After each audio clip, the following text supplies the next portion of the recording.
really don't understand the reason behind the change, because Nepal were going two up and they were dominating the series. It's not like neck to neck, because they were dominating the series.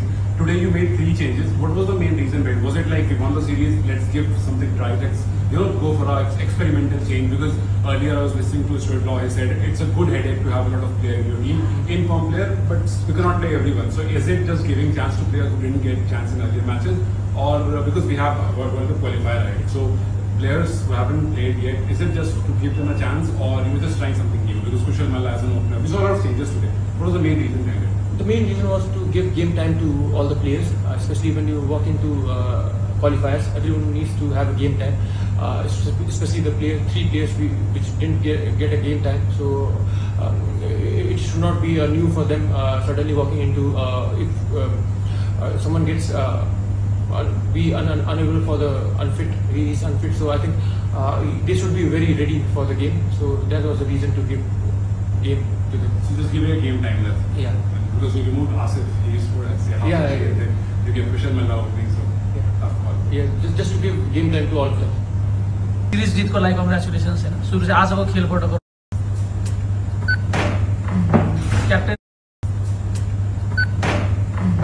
Captain सुरुमा त series जितको लागि congratulations हैन. सुरु चाहिँ आजको खेलबाट गरौँ, केही चेन्जेस पनि गरेको थियो हैन. ओभरअल कसरी समाप्त गर्छ? अलिकति आउटप्लेड नै भयो सबै डिपार्टमेन्टमा. आज फिल्डिङ पनि त्यति राम्रो देखिएन. अब चेन्जेसको कुरा गर्दाखेरि सबैलाई अपर्च्युनिटी दिन एकदम जरुरी थियो वर्ल्ड कप क्वालिफायरभन्दा अगाडि, किनभने सबैले गेम टाइम पाओस् होइन वर्ल्ड कप क्वालिफायरमा. त्यहाँ जान बित्तिकै कसैको फर्स्ट गेम नहोस् आफ्टर 1 month 2 month.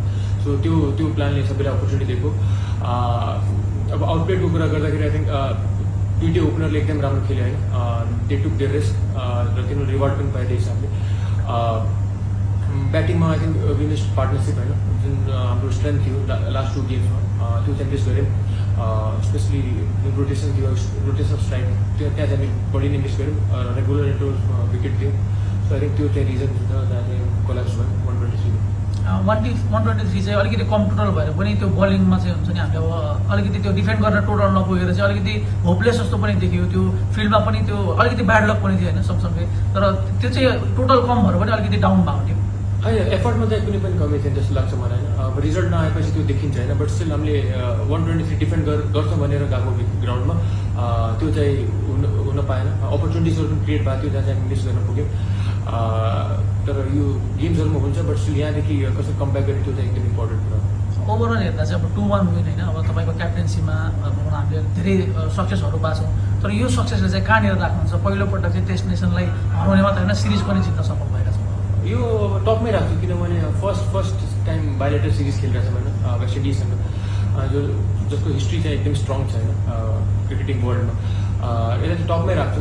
र आई थिङ्क जति बेला टिम जित्छ त्यति बेला क्याप्टन राम्रो देखिन्छ होइन. सडनली जब चाहिँ टिम हार्न थाल्छ क्याप्टन नराम्रो देखिन थाल्छ. सो आई थिङ्क टिमको एकदम इम्पोर्टेन्ट रोल छ यहाँ होइन. मलाई राम्रो देखिनमा. So I think credit must go to team. अब यो सिरिजमा चाहिँ हामीले धेरै चेन्जेसहरू प्लेयरहरू ट्रायल पनि गर्यो, सबैलाई चान्स दियो होइन. तर अब अलिकति एउटा इस्यु भनेको चाहिँ सन्दीप लामिछानेको इन्भल्भमेन्टलाई लिएर छ. अब यो सिरिजमा उहाँ खेल्नु भएन. वर्ल्ड कप क्वालिफायरमा जाँदाखेरि चाहिँ उहाँ टिममा हुनुहुन्छ हुनुहुन्न, के छ अपडेट चाहिँ? यो सिरिजको लागि अनअवेलेबल थिएँ होइन. सो फुल्ली टुमोरो चाहिँ केही न्युज आउन सक्छ. त्यति बेलासम्म म खोज्छु होइन आफूलाई. भोलि न्युज आएपछि त्यसपछि सबैलाई थाहा भनेको अब वर्ल्ड कप क्वालिफायर हाम्रो जुन मेन टार्गेट छ नि, त्यसको अगाडि चाहिँ हाम्रो सिरिज यो सिरिजको जति हामीले अब तयारी भनेर भनिरहेको थियो. वर्ल्ड कप क्वालिफायरलाई जाँदाखेरि चाहिँ हाम्रो टिमको मेन्टालिटी चाहिँ कस्तो छ? अब हामी योभन्दा अगाडि पनि ओमानमा क्वालिफायर खेलिसकेका छौँ होइन. अब यो क्वालिफायर चाहिँ कतिको इम्पोर्टेन्ट वा यो सिरिज चाहिँ हामीले कतिको हेल्प गर्यो? एकदमै हेल्प गऱ्यो होइन. स्पेसली राम्रो टिम थियो होइन. जस्तो आज जुन साथले खेल्यो उहाँहरूले एकदम राम्रो टिम थियो. यसले यो सिरिजलाई एकदम कन्फिडेन्स दिएको छ ग्रुपमा होइन.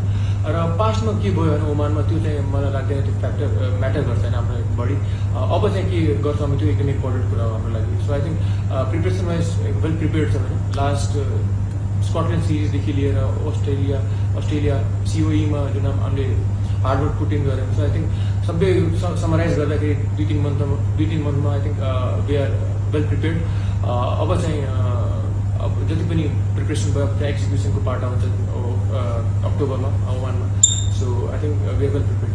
नन्दनको इन्जुरी चाहिँ जस्तो फर्स्ट गेमपछि चाहिँ हामीले अब वाममा चाहिँ देखिरहेको छ होइन उहाँ कतिको सिरियस इन्जुरी र वर्ल्ड कप क्वालिफायरको लागि डाउट जस्तो केही छ कि छैन अहिलेको लागि फिट छन् होइन आज हामीले रिस्क नलिएको किनभने वर्ल्ड कप क्वालिफायर एकदम इम्पोर्टेन्ट छ हाम्रो लागि सो त्यसको लागि रेडी हुनको लागि आज चाहिँ रिस्क नलिएर वर्ल्ड कप क्वालिफायरमा हुन्छ